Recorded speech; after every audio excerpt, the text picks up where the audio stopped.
Marcel Kouamenan, qui est mon père. J'aimerais saluer tout le monde dans la grâce de Dieu. Le Dieu que nous prions, c'est un Dieu de grâce. C'est un Dieu de révélation. C'est un Dieu de vie. C'est un Dieu de miracle. Il est impossible que quelqu'un soit touché par Dieu et que sa vie demeure la même vie. Ce n'est pas possible. Il n'y a que Jésus-Christ de Nazareth qui est capable de faire de telles choses. Amen. Je prie que Dieu vous bénisse abondamment et que sa grâce repose sur vous dans le nom de Jésus. Merci, Pasteur Ali. Wow! Gloire à Dieu. Amen. Vous êtes assis là. Vous allez vous lever dans quelques secondes là.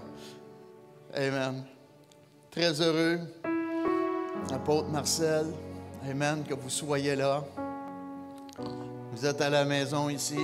Hein? Amen. Content de vous avoir rencontré. C'est comme mon voyage que j'ai fait en Afrique dernièrement dans votre ministère, là. J'ai été béni, j'ai été dépassé, pasteur. Hey, je ne sais pas si vous ont déjà reçu comme ça, mais moi, j'ai été reçu en grand, là. Hey, dites-le pas à personne, mais ils m'ont reçu dans l'hôtel du président. Wow! J'ai été manger dans le beau restaurant en haut, là. Wow! Amen. Vous avez d'autres belles places comme ça? Avec vous, pasteur Marcel Kouamenan.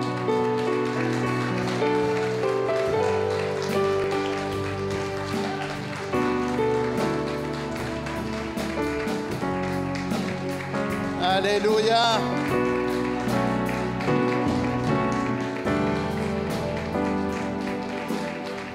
Wow.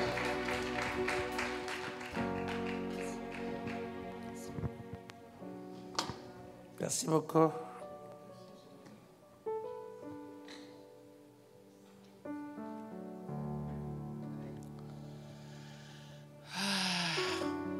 Mon pays, vous connaissez le chant? Mon pays a besoin de toi. Ah, bon, d'accord. Ok. Bon. Amen 3 fois. Plus fort. Acclamez-le.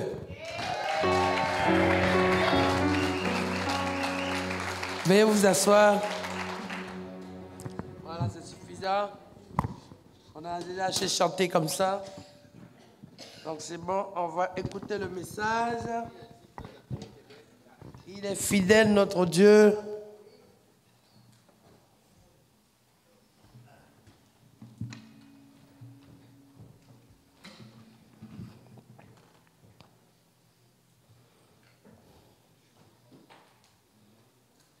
Voilà.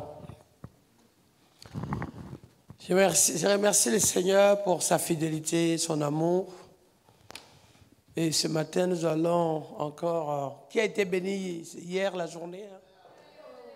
Ouais. C'est bon. C'est bon.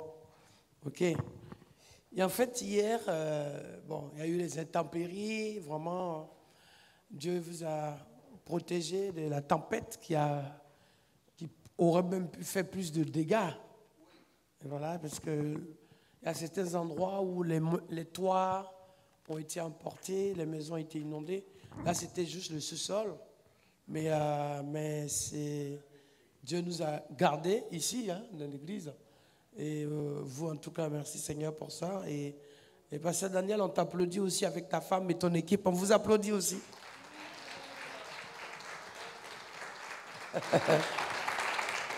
Très bien. Et je me présente tout petit peu. Voilà, donc c'est vrai. Je suis pasteur Marcel. J'ai commencé à servir Dieu, j'avais 9 ans. Ouais, j'avais 9 ans. Aujourd'hui, j'en ai 50. Ça me fait 41 ans que je prêche. Et j'ai formé 2200 pasteurs et consacré ces pasteurs. Et aujourd'hui, mon fils qui est là, il en fait partie des pasteurs que j'ai établis. Et voilà, il est là, à Ottawa. Et Notre ministère est en Australie, en Nouvelle-Zélande, en Polynésie, aux États-Unis, un peu partout en fait. Au Pakistan, en Inde, en Europe, en France, en Suisse, en Afrique, en Chine même. On a l'église en Chine, à Hong Kong, quatre ministères. Là-bas, on a Manille, Singapour, Vietnam et j'en passe. Nous avons des ministères. Le seul lieu où on n'a pas beaucoup de ministères que je constate, c'est un peu plus le Maghreb. Le Maghreb, on a plus voulu travailler en collaboration avec les ministères existants pour renforcer. Et on a un ministère en Égypte, on en a même au Yémen, on avait 4 églises, on en a en Ukraine, en Russie. Voilà, tout ça, ce sont des champs missionnaires. Le Seigneur m'a mené en Grèce, en Malte, en Hongrie. J'ai parcouru dans ce lieu pour faire des implantations apostoliques ministérielles. Au Chili, à Santiago, au Mexique, en Bolivie, en Argentine, en Équateur, en Nicaragua, en Brésil, il y en a 20 ministères là-bas. Et j'en passe. D'ailleurs, c'est pour ça qu'en novembre, vous irez en Caraïbes. Mais prochain voyage, c'est bon que je vous envoie au Brésil. Brasil. Obrigado, Senhor Deus. Bref, un peu partout en Allemagne, en Italie, bref, je ne peux pas tout citer. Donc, la majorité des ministères, il y en a 100 en Afrique, il y en a 600 dans le monde.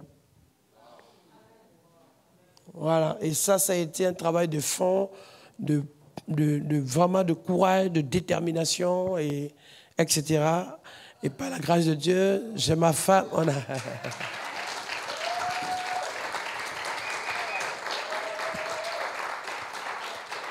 En septembre 2024, cette année, ça me fait 24 ans de mariage avec ma femme. On a une petite fille de 10 ans depuis le 12 septembre et qui fait de bonne école et du sport. Et aussi, par la grâce de Dieu, on a une structure qu'on appelle ODEC, qui est l'Organisation des droits des églises et des chrétiens, qui défend les églises au niveau de l'État, au niveau du pays, au niveau des continents, tous les peuples persécutés. Donc, je suis le président de la structure, regroupant toutes les églises du monde pour pouvoir défendre les droits. Donc, ça veut dire, ici, nous avons mené quelques actions. Lorsque le pasteur Daniel avait été blacklisté pour aller aux États-Unis, j'ai mené une action concrète pour qu'on puisse lever les blacklists. Et par la grâce de Dieu, on m'a dit, dis-lui de répartir. Je l'ai appelé. Et le week-end, quand je lui ai dit, j'ai dit, tu peux répartir. Le samedi, il est parti en même temps. Il allait manger sur place. Il était là-bas. Et puis, il m'appelle de là où il était. Dieu l'a béni aux États-Unis. Et il a réparti. Et nous avons fait des actions comme ça. Et j'ai vu 5 cas de morts qui ont été ressuscités. Il y en a 2 les 4 dernières années. Il y en a même un cas où j'étais en live, en EMCI directement, quelqu'un a été ressuscité.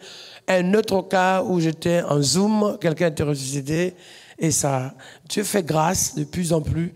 Et il y a quelques jours encore, un cas de folie qui a été délivré en France, etc. Et quelqu'un qui était attaché avec le pied, attaché au lit et le pied, parce qu'il y avait l'esprit de démence, de folie. Dieu a délivré. Et maintenant, Dieu fait grâce. Hollywood, on a emmené des gens à Jésus, notamment la famille de Michael Jackson. Il y a un qui est décédé d'ailleurs. Donc je suis impliqué dans ce qui se passe, le décès de Tito, pour accompagner la famille. Mais Jackie, Dieu l'a touché. C'est comme ça qu'aujourd'hui, je m'occupe de la famille Jackson. Pour vous dire, Dieu fait grâce, des conversions sur conversions. Et le 3 octobre, j'ai un programme avec Paris Match et TF1 pour pouvoir parler de Dieu parce que les autorités ont été touchées à la conversion d'une personnalité qui a fait qu'on m'a invité à haut niveau en France.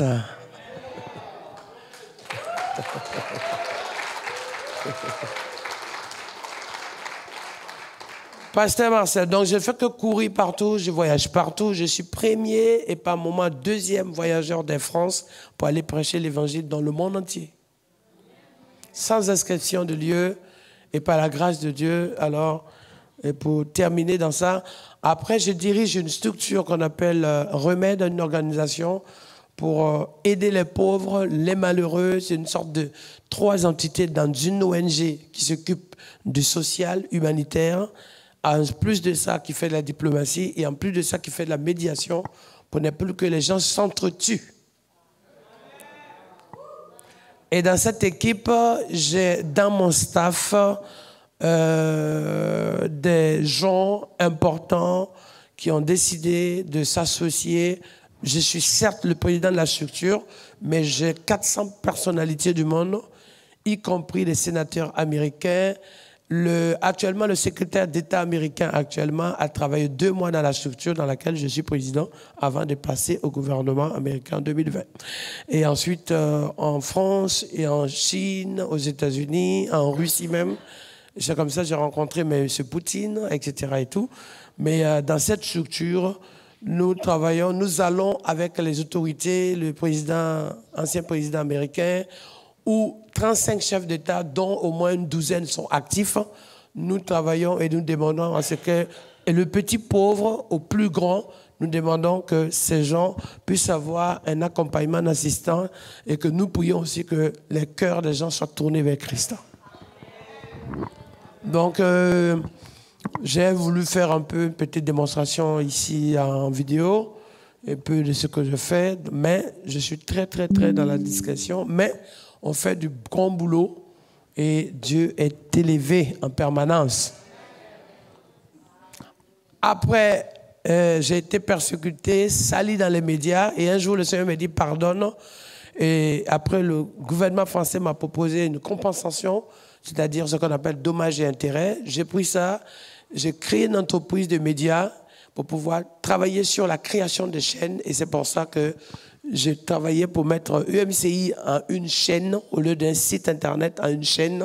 Et après, j'en ai fait 20 autres chaînes dans le monde.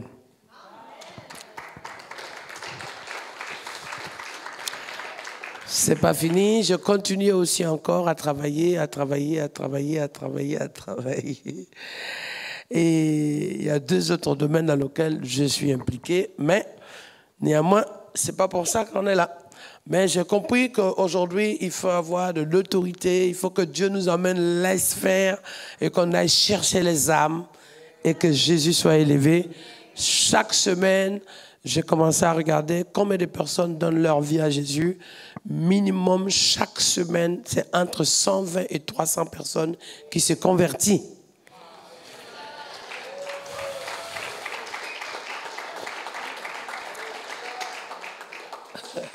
Minimum. Et au départ, j'avais dit à Dieu chaque jour une conversion. Dieu m'a fait plus grâce encore. Donc, Dieu soit loué. Est-ce qu'on peut dire Amen, Amen, Amen? Plus fort. Voilà. Et maintenant, dans les prochaines étapes, nous avons décidé de dire qu'il faut qu'on travaille en équipe. Donc, du coup, nous avons mis en place un programme qu'on appelle une alliance dans les ministères francophones, donc dans laquelle nous sommes en synergie complémentaire, bien sûr avec votre église, avec le pasteur, pour qu'on travaille, c'est-à-dire ensemble, pour qu'on se donne les mains ensemble, en union.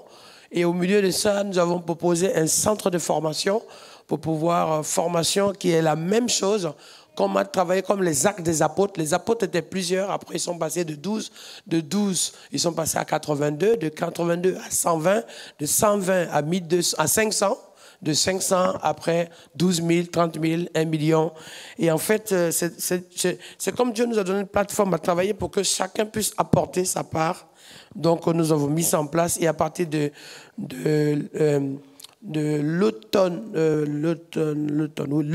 2025, nous allons démarrer cette formation et qui permettra ici, pas seulement aux pasteurs, mais aux ouvriers aussi de participer et qu'ensemble nous faisons bloc pour pouvoir contribuer. C'est-à-dire que ce que vous vivez ici, c'est qu'il y a des forts que vous vivez, nous le prenons pour que d'autres personnes en bénéficient. Et c'est qu'il y a des forts ailleurs que vous n'avez pas, les autres personnes aussi puissent l'apporter.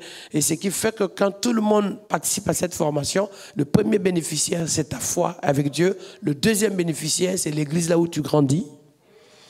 Et le troisième, c'est le pays là où tu te trouves et tu impactes ton pays. Acclamons Jésus pour ça.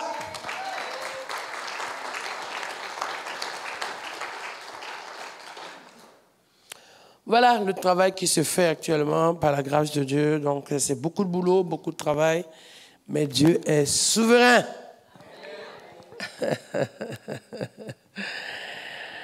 Et nous croyons que Dieu n'a pas besoin d'avoir du matériel dans la main, mais le trésor que Dieu nous a donné est plus fort que le matériel. Parce que le matériel ne paye pas la santé, le matériel ne paye pas la joie. Mais la grâce de Dieu dans notre vie peut nous amener à surmonter tout dans notre parcours. Et c'est ça la différence, la grâce de Dieu dans notre vie. La joie de vivre en Dieu. Voilà, c'est ça. Aujourd'hui, nous vivons, nous naissons, nous vivons, nous grandissons, nous vieillissons. Et puis après, on cède la place à une génération, ou peut-être à d'autres personnes, c'est vrai, ou du moins à nos enfants et nos petits-enfants, pour parler en bon français. Mais en mieux, mes chers amis, nous savons que la vie que Dieu nous a donnée de vivre dans ce monde, c'est une vie certes éphémère, mais nous devons être ce qu'on appelle des maillons de cette chaîne opérationnelle. Et le jour où le train s'arrête pour que tu puisses t'arrêter et sortir, pour laisser le train continuer à ton arrêt, mais au moins tu ne regrettes rien, tu es fier d'être né et de servir Dieu. Peu importe les circonstances dans lesquelles tu te trouves, au moins tu sais qu'en Dieu tu es plus que vainqueur par le Saint-Esprit.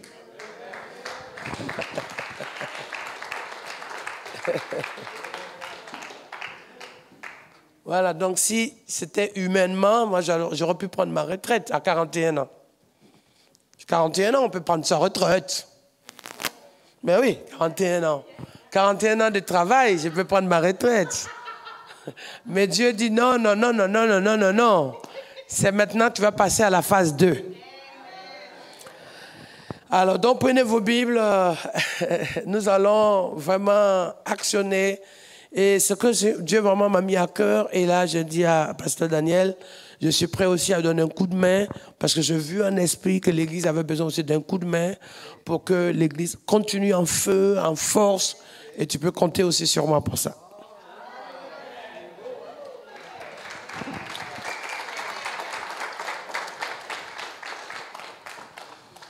Voilà. Donc,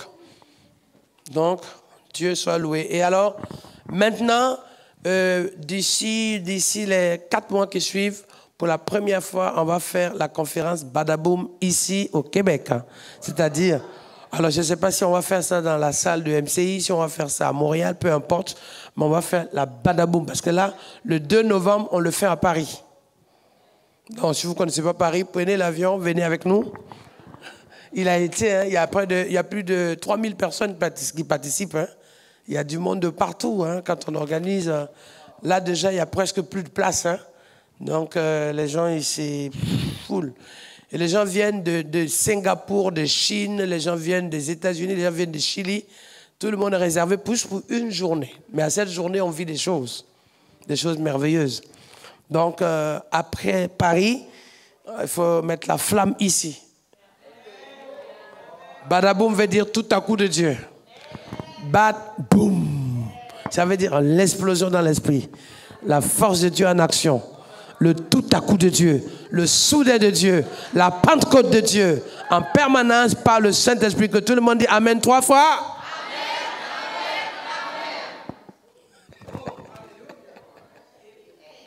Amen. Voilà. C'était prévu le programme d'hier qu'on fasse avec l'histoire d'inondation. Je me suis dit, bon, je vais laisser les gens finir de traiter la boue, nettoyer. Mais le prochain qu'on va faire le programme ici, l'image que je voyais, c'était qu'on s'habille en robe, en tenue de marié, de couple, de foyer, même de célibataire et un rendez-vous en love avec son Dieu. Et chacun prépare son repas, on vient manger ensemble, on prie, on danse, on loue. Comme le kibbutz, comme en Israël, à l'époque, et ces festivités, quoi, les noces.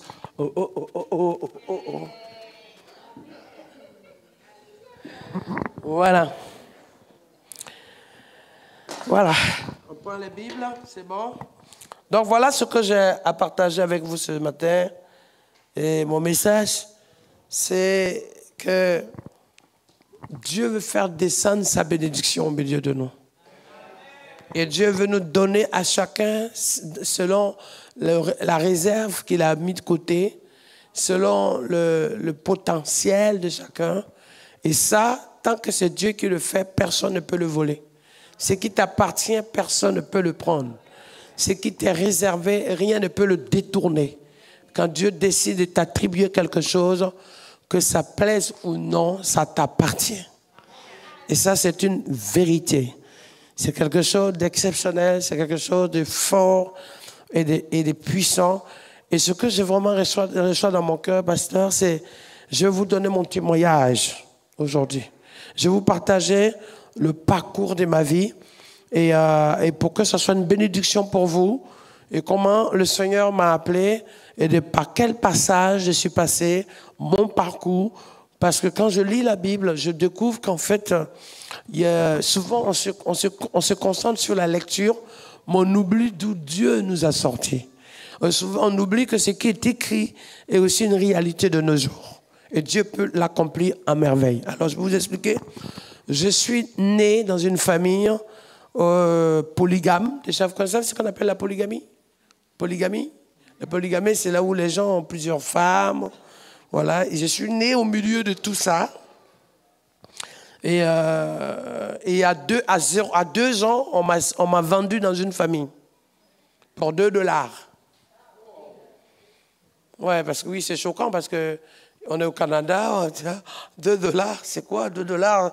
Ça s'achète même pas des langues de poulet, hein, des languettes de poulet pour manger, non? $2, c'est même un petit chewing-gum. Ok, c'est le ticket. $2. Avec $2 aujourd'hui, je sais pas, on paye un ticket de parking peut-être pour sortir. Ok, mais hein? Même pas.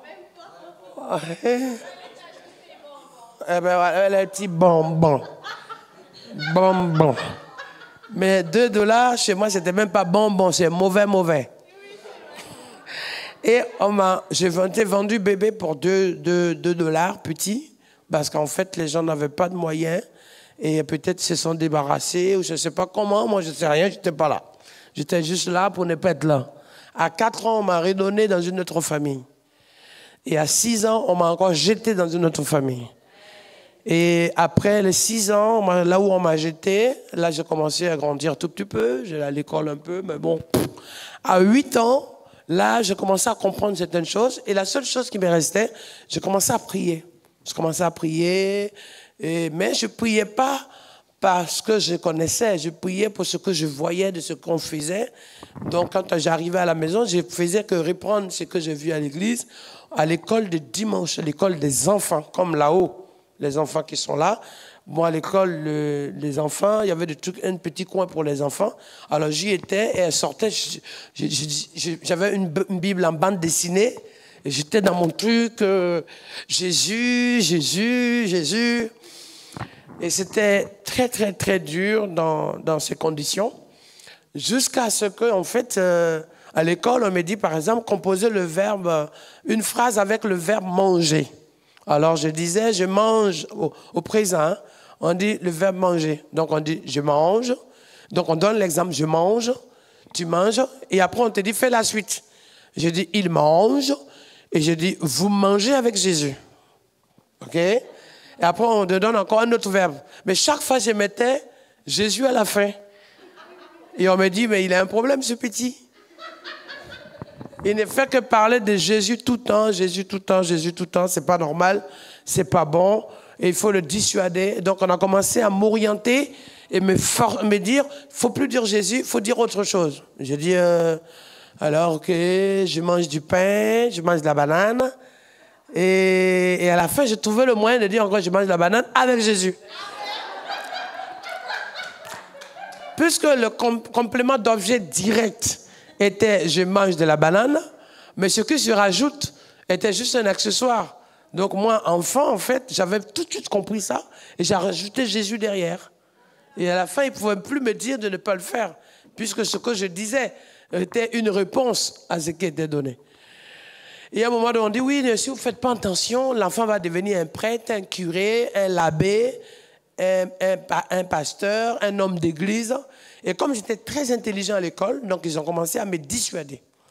Donc, on faisait tout pour mettre la pression, on faisait tout pour me décourager, on faisait tout pour pouvoir me dire non, il ne faut plus prier pour manger, il faut plus la prière, c'est trop, voilà. Et en fait, à l'école, il y avait 50 en mathématiques en point, 50 en histoire géo, 50 en sciences, 20 en dictée.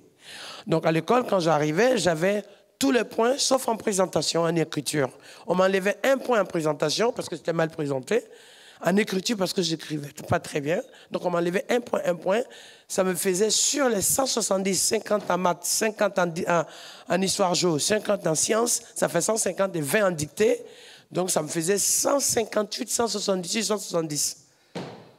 168, 168, 170. Donc, j'étais toujours premier. Et je n'étais pas content parce qu'on n'arrivait pas à m'enlever sur le travail, mais sur la présentation en écriture. Donc les gens disaient, mais l'enfant est intelligent, il a un avenir s'il continue comme ça. Et moi, je ne comprenais rien, moi. Quand je sortais en récré, j'étais là. Louange à l'agneau. On dit, toi là, tais-toi. On n'est pas à l'église ici. Et je me tais, je me cache, je continue de chanter. Et quelque part, on commençait à me donner des punitions en disant, allez, lave les assiettes, va au champ, transporte ça, juste pour me punir. Et c'était l'Afrique profonde, c'était compliqué. Et ça marche toujours pas. Alors, ils ont commencé à aller dire à l'homme de l'église, si vous continuez à laisser l'enfant venir à l'église, on ferme l'église. Alors, lui aussi, il a eu peur. Il m'a dit, bah, écoute, fais attention quand même. Vaut mieux garder les 99 et perdre un. Ben, enfin, il a oublié que la Bible dit que si tu perds un, laisse les 99, va chercher le 1. Mais lui, comme il avait peur qu'on ferme l'église, il a dit, je garde mes 99, quitte à perdre Marcel, il n'y a pas de problème. Mais c'est comme ça que j'ai vécu dans des choses, dans la peur, mais toujours dans la terreur, les menaces. Et oui, va pas, fais pas ci, fais pas ça. Mais les choses changent. Les choses changent. Un jour, je suis là, et il y avait les fins d'année scolaires qui devaient se terminer en une sorte de kermesse, c'est-à-dire quelque chose de au revoir, dire au revoir à tout le monde. Les enfants venaient et on dit il faut que 2 enfants parlent, un professeur d'école parle et un parent d'élève parle. Et après, on fait des chants, ils font des remises de cadeaux et puis récompense de ceux qui ont travaillé. Et là, tout le monde a dit je n'étais pas prévu de parler. Tout le monde a parlé, puis les élèves ont dit « On veut Marcel, on veut Marcel, on veut... » Non, je travaillais bien, mais en plus, je faisais partie des gens qu'on a compensés, mais en plus, on me dit « Il faut qu'on m'entende. » Alors, je prends le micro, je dis « Allô? Allô? » J'ai dit « Je vous dis, Dieu est bon. » On dit « Mais c'est celui-là encore, qu'est-ce qu'il raconte? » Il dit, vous savez, Dieu nous a donné la force, on a terminé premier, on est meilleur avec Dieu. Mais merci Jésus, mais qui aime le cœur. Jésus ne veut pas qu'on soit fâché, qu'on soit méchant. Jésus veut le pardon. Et j'ai dit, toi là-bas, comme toi, Jésus ne veut plus que tu pleures tous les jours. C'était la femme du directeur de l'école. Jésus ne veut pas que tu pleures tous les jours. Bloum, elle est tombée. Les démons ont commencé à se manifester. Et la réunion de fin d'année s'est transformée en évangélisation. Et j'avais 10 ans. À 10 ans et demi, donc déjà je prêchais à 9 ans, on me faisait asseoir et tout. J'avais 10 ans. À 10 ans et demi, un jour, il y avait une réunion, et le pasteur vient, il me dit, viens. Donc on me tient comme ça, et on me fait monter sur la chaire, on me donne le micro, pour parler d'un sujet sur Batimée. J'ai dit, Batimée était aveugle, Batimée. Mais moi, dans ma tête, j'étais persuadé qu'en parlant de Batimée, c'était une poésie pour moi. Mais je n'avais pas encore compris que la poésie que je racontais est une réalité. Donc pour moi, c'était une poésie qu'il faut réciter. À l'école, on apprend la poésie. Ça veut dire que tu répètes, tu travailles un sujet. Après, plus tard, quand tu fais les grandes écoles, vous voyez, tu viens poser ce qu'on appelle une thèse. Voilà. Mais là, pour moi, c'était une poésie. Donc, je racontais mon histoire. J'ai dit, Batimée a dit, fils de David, aie pitié de moi. Et tout à coup, Dans la salle, il y avait quelqu'un qui était venu avec ses parents, un grand monsieur de 60 ans, 55, qui était venu avec sa maman de 80 à peu près. Tout le monde l'a entouré. Il était infirme.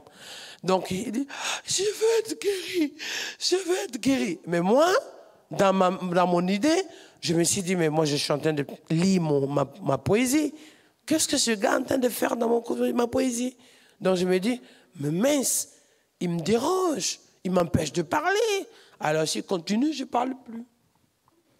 Comme je suis en train de parler, et lui, il réagit dans la salle, je suis persuadé qu'il fait tout ça pour m'empêcher de continuer à ma poésie. Alors, je m'arrête, je dis, s'il vous plaît, vous pouvez arrêter pour que je continue? Or, la personne qui faisait ça était en souffrance et demandait à Jésus de le toucher. Mais j'étais naïf, je ne savais pas. Alors, il s'est arrêté. Alors, je continue. Je dis, vous savez, quand Jésus s'est arrêté, il lui a dit, mais que veux-tu que je fasse pour toi? Et la maman qui dit, je veux voir mon fils guérir. Là, cette fois, j'ai dit, c'est bon. Une fois, oui. 2 fois, il y en a marre. Pourquoi chaque fois, on m'arrête? Je ne parle plus. Et le pasteur vient à côté de moi, il me dit, c'est pas grave, continue, c'est pas grave, continue. Ok. J'ai dit, cette fois-ci, on m'arrête, je ne parle plus. Il me dit, ne t'occupe pas des gens, toi, continue. J'ai dit, Jésus a demandé, que veux-tu que je fasse pour toi? Que veux-tu que je fasse pour toi? Ben, tu me dis, je veux voir. Alors, je suis dit, que cela te soit accordé selon ta foi, maintenant, sois guéri. Et j'ai entendu le monsieur derrière, non, la maman qui a crié, c'est un miracle. J'ai dit, mais oui, c'est un miracle. Dans la Bible, c'est un miracle. Pour la première fois, moi je parlais de la Bible, mais dans la salle, pour la première fois, un paralytique marchait au nom de Jésus de Nazareth.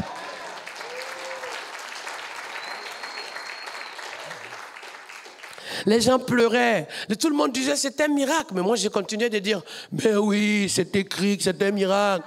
Les gens disaient, oh, il faut laisser l'enfant tranquille. Nous, on vit le miracle. Et c'était le premier miracle que moi, je ne comprenais pas qu'il y avait un miracle. Mais la présence de Dieu était tellement descendue que Dieu n'a même pas tenu compte de mon ignorance, de mon enfance, de mon cœur d'enfant. Il a regardé l'intervention qu'il avait à faire. Et cet homme a été délivré. Ça pleurait, il dit oui. Et les gens pleuraient, les gens venaient me prendre, me soulever. Il dit, laisse-moi, laisse-moi. Je ne comprends pas, vous m'avez promis que vous ne parlerez plus, vous allez me laisser terminer. Et je pédalais dans le vide. Ah, laisse-moi, laisse-moi. Je rentrais, je vais aller jouer, laissez-moi, laissez-moi. Et quand on m'a déposé, j'étais là, je boudais un peu dans mon coin. On ne me laisse jamais terminer, on me méprise chaque fois, ce n'est pas possible. Et les gens disaient, il est vivant, il est merveilleux, c'est un miracle. Et moi je disais, mais oui, c'est écrit, c'est un miracle.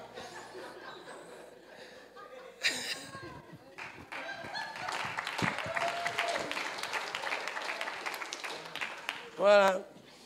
Si vous suivez mes zooms, vous allez voir, je parle comme ça, comme vous m'entendez là. Je parle comme ça à quelqu'un dans le zoom, mais je lui dis, sois guéri au nom de Jésus, la personne reçoit sa délivrance. C'est resté jusqu'à aujourd'hui. Je ne fais pas d'effort, rien, zéro. Ce n'est pas pasteur ancien, fais rien. Je dis à quelqu'un, ok, on a prié, lundi, va voir ton médecin, il va te donner ton bilan, ton cancer a disparu. Et ce n'est pas lui qui appelle, c'est le médecin qui appelle pour dire, qu'est-ce que vous avez fait à cet homme? Je dis, ce n'est pas moi, Jésus a fait quelque chose. Mais c'est ça en fait, quelque part, c'est ça. Ce n'est pas par la force, ni par l'intelligence, c'est par le Saint-Esprit. C'est beau ça. Donc mon témoignage, c'est pour vous dire comment Dieu fait des choses, comment Dieu fait des miracles, comment Dieu fait des merveilles, comment Dieu opère, comment Dieu nous impacte, comment Dieu nous dépasse, comment Dieu nous surprend, comment Dieu... C'est mon pasteur du Brésil, j'étais en train de parler comme ça au micro, je vois quelqu'un qui est au fond en train de danser du capoeira. Vous connaissez le capoeira? Capoeira, c'est une danse brésilienne.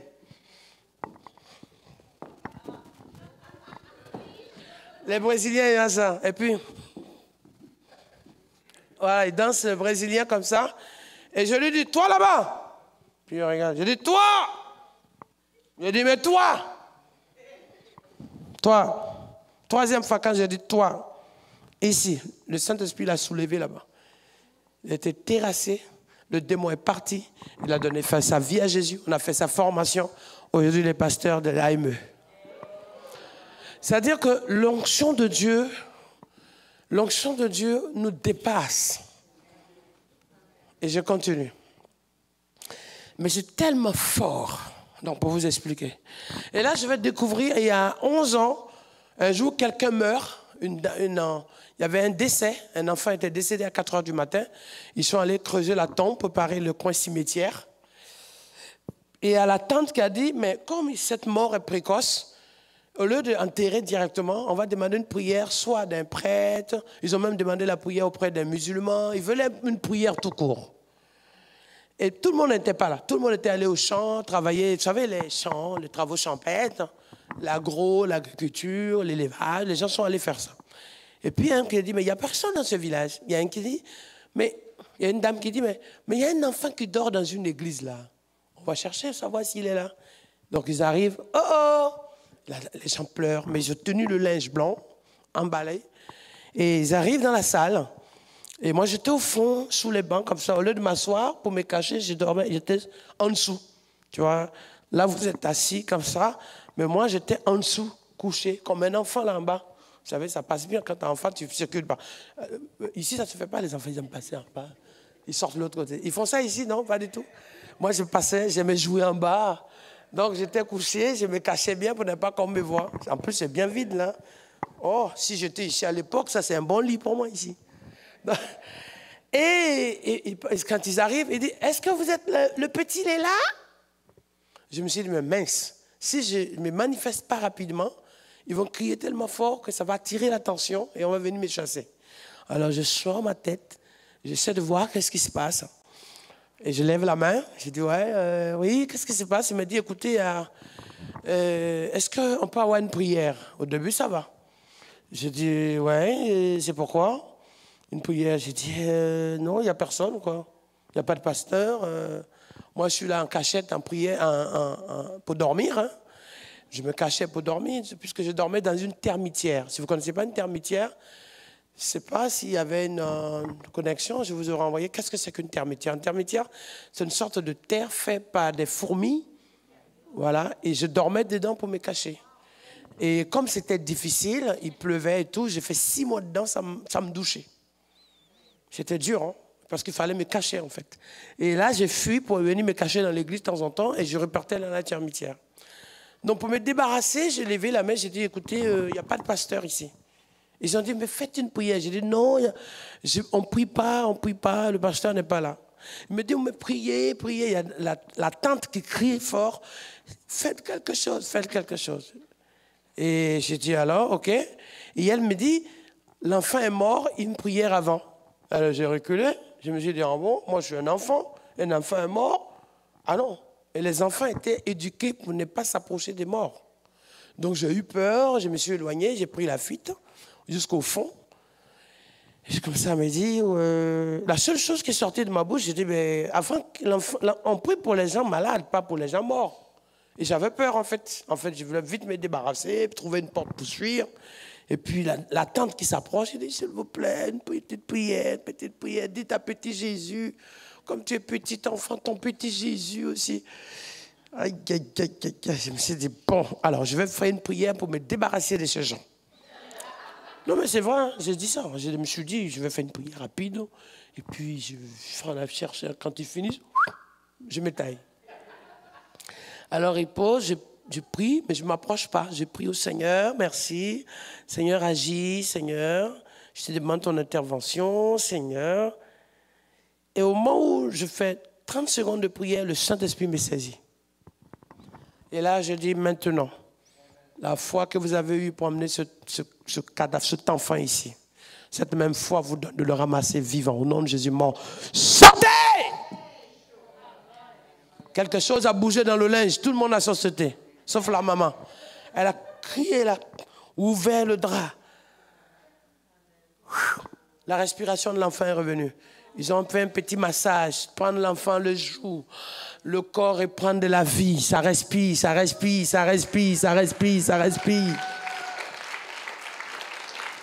L'enfant est ressuscité. Mais moi, pour moi, j'ai rien vu de spécial. J'ai plutôt eu une peur que j'ai eue. Donc, je suis resté là un peu dans la peur. Et l'enfant, la dame prend l'enfant, serre dans les bras. J'ai retrouvé mon enfant. Elle court dehors.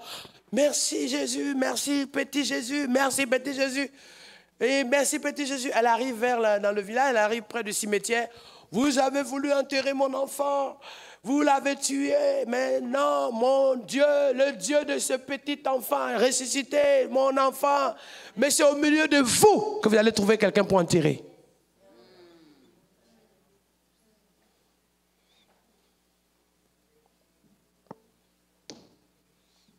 Là, les choses sérieuses ont commencé.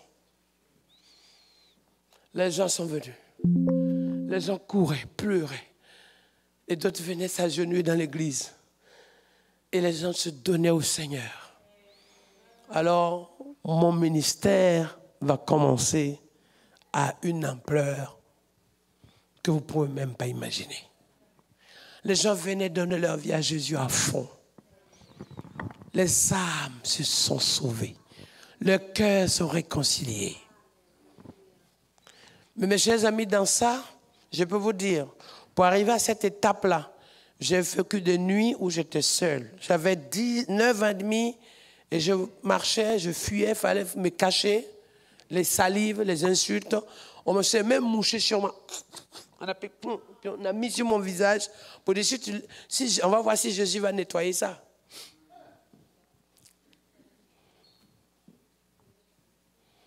Je marchais 80 km à pied parce que je ne savais pas où aller, quel est le lieu qui allait m'accueillir.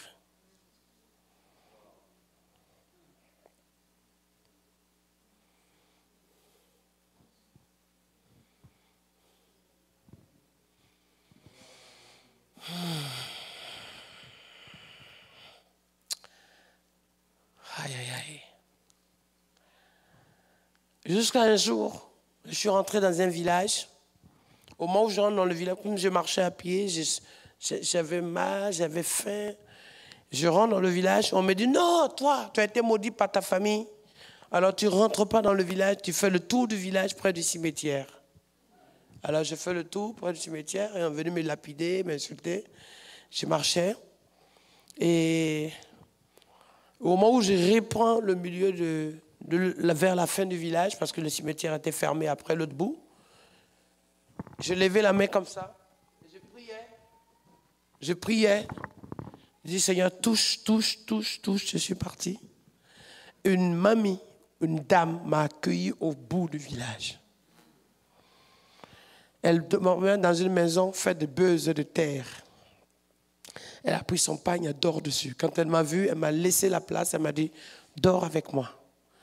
Elle s'est levée, elle a laissé là, elle dormait sur un morceau de planche, et elle m'a laissé le drap, le pagne, qui était sale, et je dormais sur ce pagne pendant 3 jours. Et je priais, ses enfants étaient là, ses enfants dormaient dans une maison un peu mieux, mais je dormais là. Je pars, je continue mon parcours. Avec ma Bible, toujours, j'ai emballé un petit sachet. Et il y a eu un feu de brousse qui est venu peut-être 1 semaine après mon passage, qui a brûlé dans le village. Et il y a eu près de 17 morts. Et les jeunes gens qui étaient les plus exposés, mais qui ont échappé, sont les 3 enfants de cette mamie. Mais le chef du village, les gens qui étaient là, tous leurs enfants ont été tués. Ceux qui étaient les plus forts, les plus costauds, qui étaient vraiment intelligents, qui vivaient des choses, ont été tués. Et les 3 enfants qui étaient les plus en danger sont sortis protégés. Et tout le monde a dit, l'enfant est venu vous avertir et vous n'avez pas écouté. Mais moi, je n'étais pas là. Donc, ils ont envoyé quelqu'un me chercher et puis je marchais dans les rues, plus loin. Quand elle est venue me chercher, je me dis, non, mon papi, qu'est-ce que j'ai fait?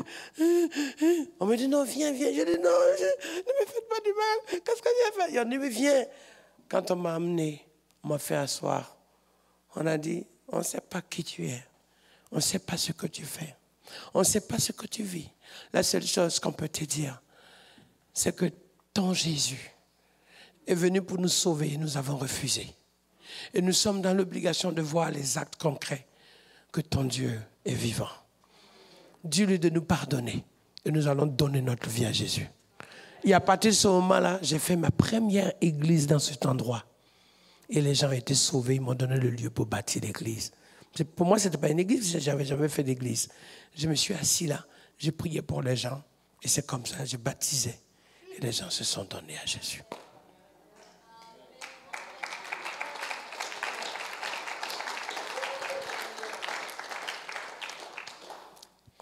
Alors, je vais vous dire, c'est resté.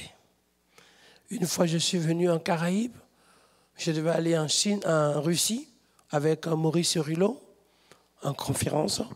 J'arrive pour me préparer en prière. Je glisse, je tombe, je me fracture la cheville. Le médecin qui fait l'opération de ma cheville s'est converti et donne sa vie à Jésus. L'infirmière qui me faisait l'anticoagulant s'est convertie et donne sa vie à Jésus.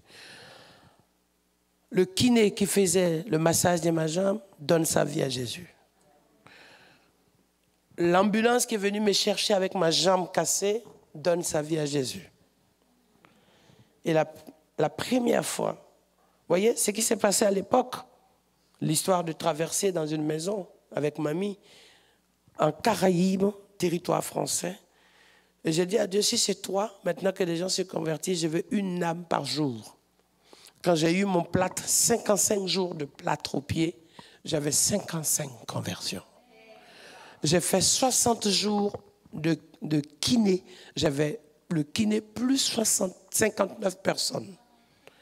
Et pendant que je suis là-bas bloqué, j'ai fait, la première année, j'avais 365 chrétiens. Et à partir de là, là où j'étais, ça a touché de partout. Je me suis retrouvé, après toutes ces choses, 200 églises à partir de l'accident de ma cheville que je bâtis sur le continent américain jusqu'au Chili.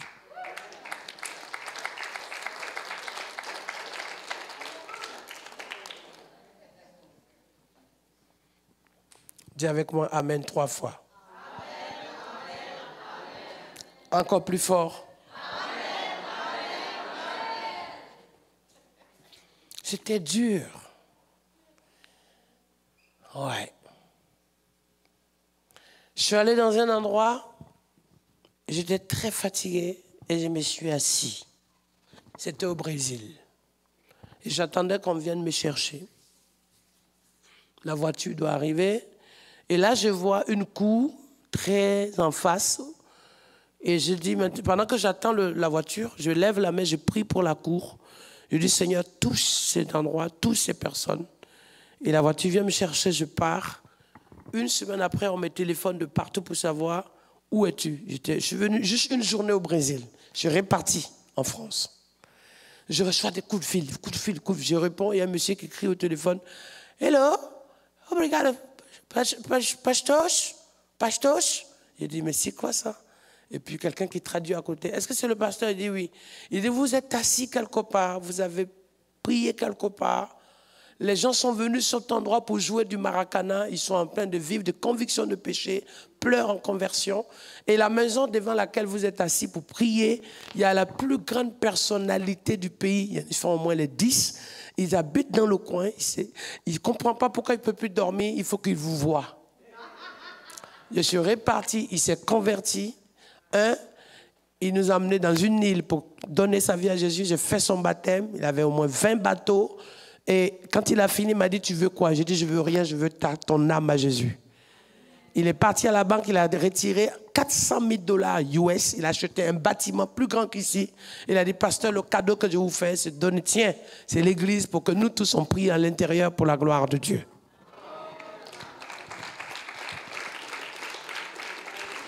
Je suis assis, prié dans une maison. Voilà comment je peux vous dire. Dans les épreuves, par moments, tu ne comprends pas pourquoi tu vis ça, mais dans ça, Dieu a des clés.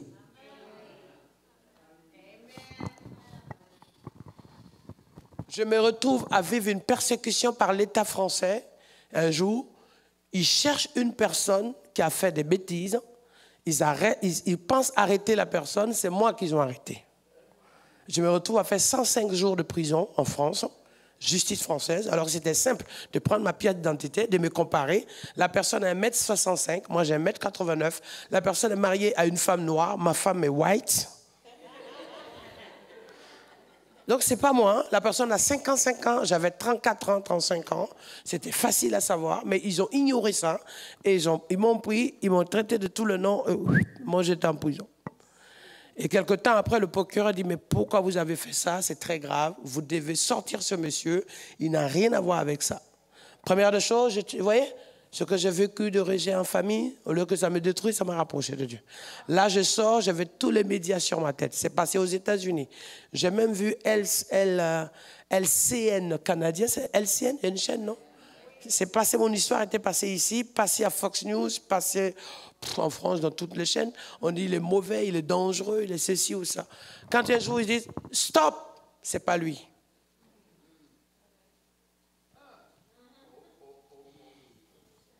Et on m'appelle, on me dit asseyez-vous là. Et la première personne qui vient chez moi, c'était le porte-parole du gouvernement. Il me dit vous voulez quoi? J'ai dit je veux rien. Mais vous voulez quoi? J'ai dit je veux rien.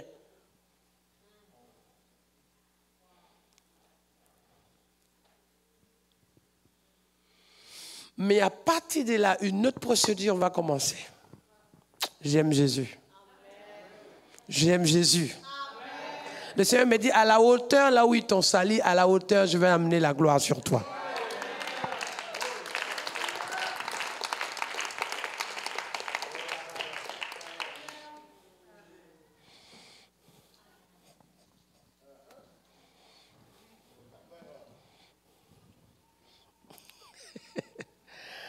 Ok. Donc, je suis là. On me dit, pasteur, on te demande pardon. On te demande pardon. On te demande pardon. Donc, ma famille, mes parents, me disent, on te demande pardon. Mais je leur dis, je ne veux pas que vous me demandez pardon. Ça ne m'intéresse pas votre pardon. Mais dit, la preuve, c'est que ce que vous avez rejeté de moi, aujourd'hui, vous suivez Jésus, vous êtes baptisé. C'est ça la force. Mais c'est comme ça que j'ai dit au gouvernement, j'ai dit, vous m'avez demandé pardon? Oui. Vous me donnez dommages et intérêts? Oui. Mais je veux comprendre dans ça quelle est la leçon que Dieu veut m'enseigner. Le Seigneur dit, maintenant je veux que tu les gagnes tous.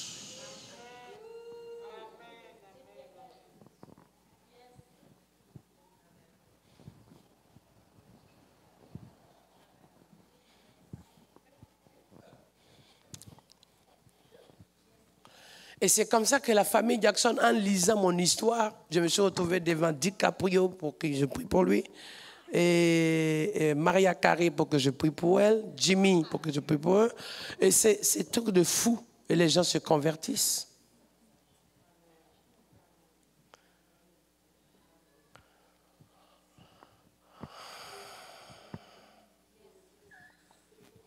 Dieu veut transformer ton histoire. Même celle là où tu vis difficilement, même l'attaque que tu vis, même le combat que tu mènes, tu veux transformer ça en miracle. Donne-moi ta main. Tu veux transformer ça en miracle. Lève-toi. Viens. Tu veux transformer ça en miracle. Tu veux transformer tout ça en miracle. Parce qu'il t'aime. Il y a des choses souvent qui sont incompréhensibles et qui viennent au plus profond de ton cœur.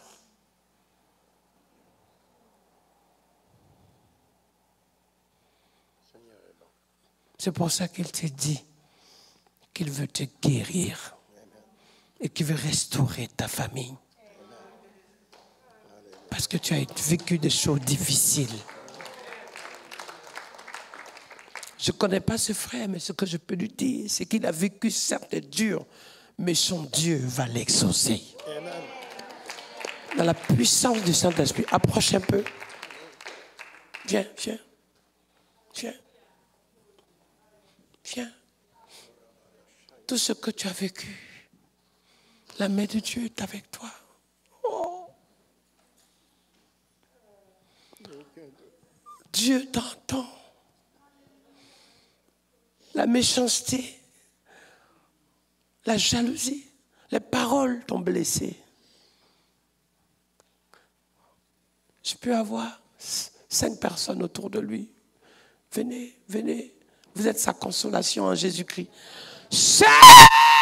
Aidez-le, aidez-le. Pille. Nom de Jésus. Prenez-le dans les bras. Il a besoin de vous.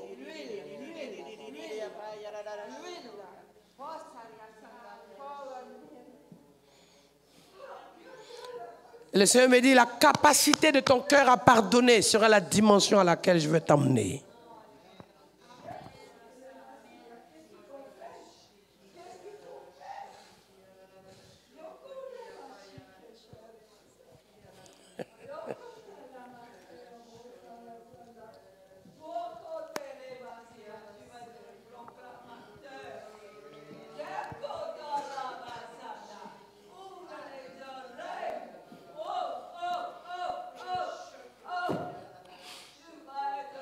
Pour qu'il puisse guérir, pour qu'il puisse restaurer, pour qu'il guérisse tes oreilles, pour qu'il guérisse ton cœur, pour qu'il guérisse là, pour qu'il touche là. Parce que sa fidélité est sans égale.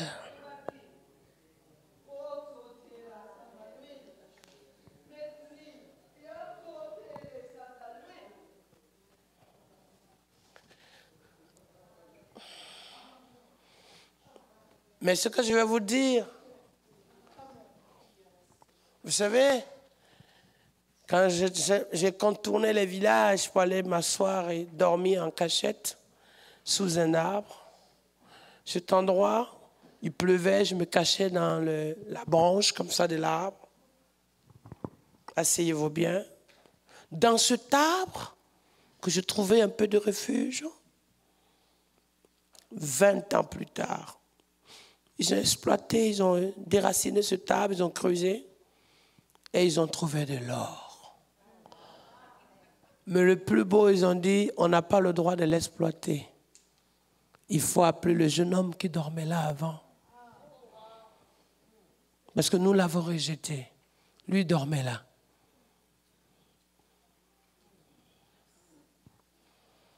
Mais ce que je peux te dire,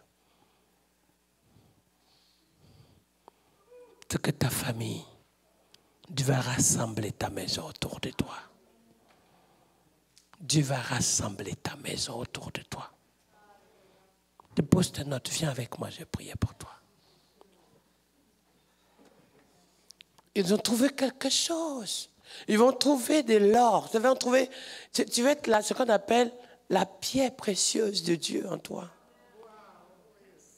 Ils vont trouver la pierre précieuse que tu es. Et dans cette pierre précieuse que Dieu va planter sa sémence. Aide-la. Hey! La pierre précieuse. Ils vont trouver la pierre précieuse que l'Éternel a positionnée.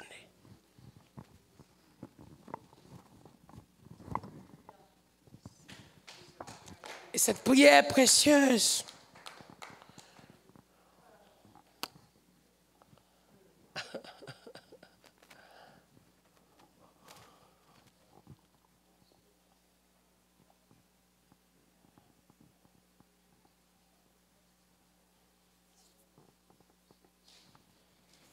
la pierre précieuse. La Bible dit la pierre rejetée est devenue la principale de l'angle. Même si on ne comprend pas ta foi, on ne comprend pas ta vie, même si on ne comprend pas ce que tu traverses, même si on ne comprend pas trop les choses que tu vis, mais Dieu le connaît. C'est pour ça que tu lui fais confiance. Et c'est pour ça qu'il va te guérir.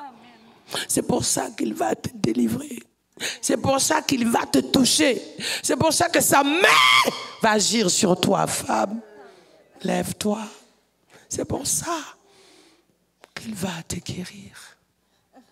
C'est pour ça qu'il va te délivrer. C'est pour ça qu'il va agir sur toi. C'est pour ça qu'il dit qu'il va te donner encore la vie en abondance. C'est pour ça qu'il va étendre sa guérison sur toi, maman. C'est pour ça qu'il va s'occuper de toi. C'est pour ça qu'il va t'exaucer. C'est pour ça qu'il est ta force de restauration. Amène-la ici. Enlève ça.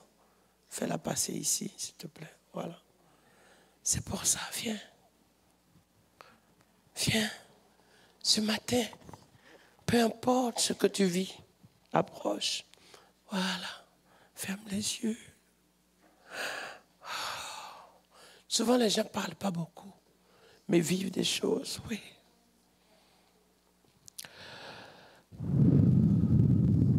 Aide-la, aide-la, aide-la.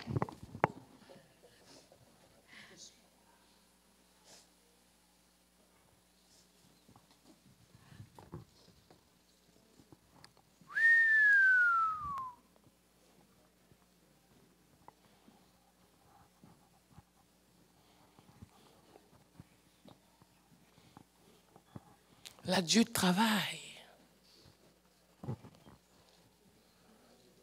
Quelle est cette femme qui est debout là-bas, qui est en train d'aller peut-être aux toilettes? Il y a une œuvre prophétique sur elle. Une femme d'intercession qui va prophétiser les oracles de Dieu. Où est cette femme? Oh my God. Vas-y rapidement, là, cours vite.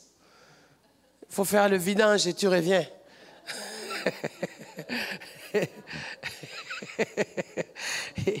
On va passer aux couches d'or.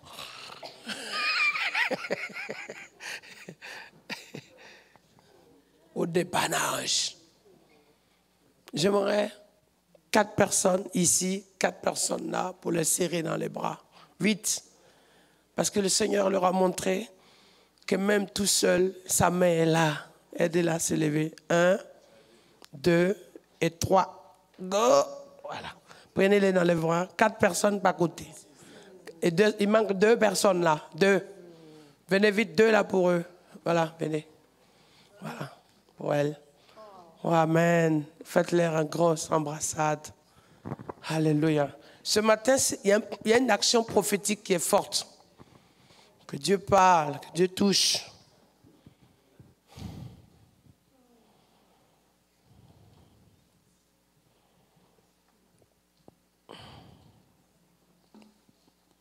Alléluia. Amen. Applaudis très fort pour elle.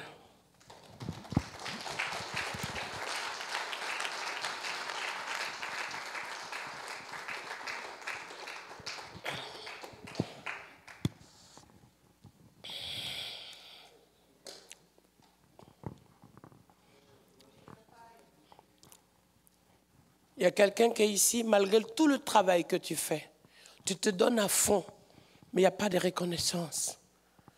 Les gens ne voient pas que tu souffres, les gens ne voient pas que tu te donnes, les gens ne voient pas que tu ne dors pas pour eux, pour ta propre famille, que tu te lèves, que tu luttes, que tu travailles sans mesure pour soutenir, pour que les choses avancent. Mais chaque fois en retour, c'est du mépris, c'est des blâmes, c'est des critiques, c'est des paroles, c'est des blessures, c'est des charges, c'est des surcharges qu'on te donne. Et à un moment donné, ça t'a tellement fatigué qu'à un moment donné, ça t'a épuisé, tu n'en pouvais plus. Tu t'es troublé dans ta vie. Mais le Seigneur te dit ce matin que c'est lui qui t'a choisi, que c'est sa main qui est sur toi. Le Seigneur te dit que c'est son esprit qu'il a manifesté sur ta vie et qu'il t'a racheté pour son œuvre grandiose et qui fera de toi son élu puissant à la gloire de son nom. Le Seigneur te dit, sois sans crainte, ton Dieu ne t'a pas abandonné. À un moment donné, on s'est moqué de toi. Il y a comme une chaîne de diffamation, de méchanceté qui a été mise en place. Comme un message circulaire. Et tu as gardé ça, tu n'as rien dit. Et ces choses t'ont tellement affecté parce que ça vient des gens pour qui tu avais de la considération. Et tu en as souffert en cachette. Tu en as pleuré longtemps dans ta vie. Parce que tu ne comprenais pas pourquoi tu as ouvert ton cœur et en retour, on est venu mettre des épines dedans. On est venu lâcher des cailloux, des rochers dedans. Tu as été comme brisé. Parce que tu ne pensais pas que ce serait venu de cette manière-là. Et vraiment, c'est Dieu qui t'a gardé parce que tu passais à côté de la dépression. À un moment donné, tu as pensé à tout, te suicider, mourir. Ça a été dur pour toi. Ça a été difficile pour toi. Mais Dieu ne t'a pas abandonné. Alléluia. Parce que tu as porté, tu as encore porté, et tu as même supporté. Tu as porté et supporté. Et ça t'a écrasé. Ça t'a étouffé. Ça t'a alourdi. Mais à un moment donné, tu as failli même lâcher. Tu disais, Seigneur, si c'est comme ça, prends-moi. Ma vie n'a pas de sens. Tu as vécu avec ça. Seigneur, qu'est-ce qui m'arrive? Je ne comprends pas. C'est dans cette salle. J'aimerais seulement que tu lèves la main, je vais prier pour toi. Vite! Aide-la à venir ici. Viens aussi. Viens vite. Il faut l'aider parce que là où il est, ça broie dedans. Vite! Oh! Il y a du monde derrière. Vite! Vite! Hey! Hey! Tu as envie de servir. Tu sais que tu as le cœur missionnaire. Tu sais que tu as le fardeau pour l'évangile. Tu as la passion dans ta vocation. Hey! Oh, vite! Je sais. Mais le Seigneur dit, je veux que tu relèves ceux qui sont par terre. Dieu veut te relever toi-même. Pourquoi la méchanceté de l'homme? Pourquoi? C'est pour ça que j'ai dit, après cela, la prophétie de Dieu sera sur toi. Pourquoi? Pourquoi? Pourquoi?